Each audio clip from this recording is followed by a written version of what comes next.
Charles Albert Varnum was a career United States Army officer. He was most noted as the commander of the Scouts for George Armstrong Custer in the Little Bighorn Campaign during the Great Sioux War, as well as receiving the Medal of Honor for his actions in a conflict at Drexel Mission following the Wounded Knee Massacre. Biography. Varnum was born to a prominent military family in Troy, New York. He was the son of Civil War Major John Varnum, who relocated to Pensacola, Florida, and became a political and civic figure. Varnum was appointed as a Florida cadet to the United States Military Academy and graduated June 14, 1872. He ranked 17th in a class of 57.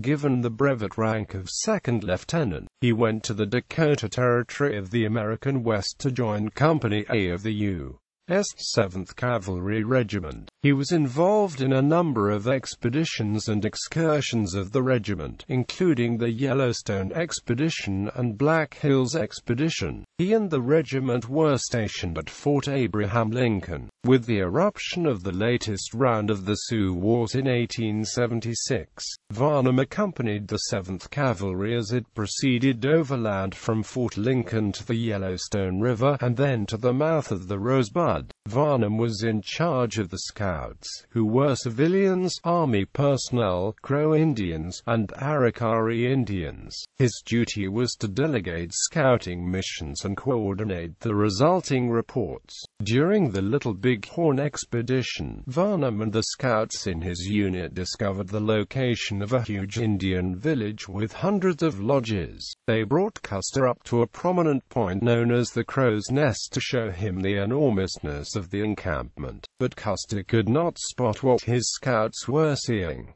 Ignoring the warning, Custer developed a battle plan and decided to attack. Some of Varnum's Indian scouts departed, while others began chanting the death songs and adorning themselves for battle. Several would die in the subsequent fighting.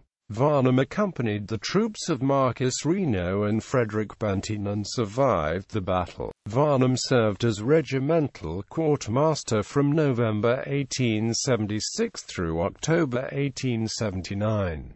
In 1877, he participated in the Nez Perce War, fighting at the Battle of Canyon Creek, as well as the Battle of Bear Paw from September 30 to October 4. He continued to serve on the frontier in various forts and married Mary Alice Moore. They had 3 children, one of whom died 2 weeks after being born in 1889. In 1890, Captain Varnum commanded Company B of the 7th Cavalry at the Wounded Knee Massacre on December 29, against the aging Sioux chief Bigfoot and some 350 of his followers. The following day, during the Drexel Mission fight at White Clay Creek, his heroics helped ensure a safe withdrawal for his troops. For his action, he received the Army Medal of Honor for Most Distinguished Gallantry on September 22, 1897. Varnum was promoted to Major on February 1, 1901, then to Lieutenant Colonel in April 1905.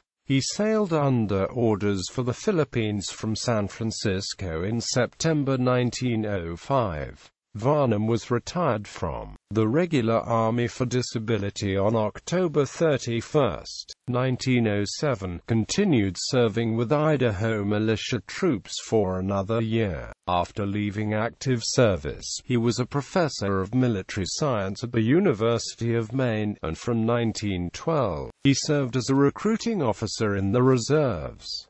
He was promoted to colonel during World War I, and relieved from duty on April 8, 1919, when he died in 1936 at Letterman Hospital in the Presidio of San Francisco at the age of 86. Varnum was the last surviving officer of those who had participated in the Battle of the Little Bighorn. He was buried in the San Francisco National Cemetery.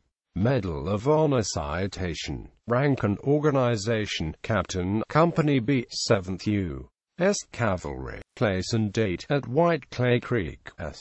DAC, December 30, 1890. Entered service at Pensacola, FLA. Birth: Troy, NY. Date of issue: September 22, 1897. Citation: while executing an order to withdraw, seeing that continuance of the movement would expose another troop of his regiment to being cut off and surrounded, he disregarded orders to retire, placed himself in front of his men, led a charge upon the advancing Indians, regained a commanding position that had just been vacated, and thus ensured a safe withdrawal of both detachments without further loss.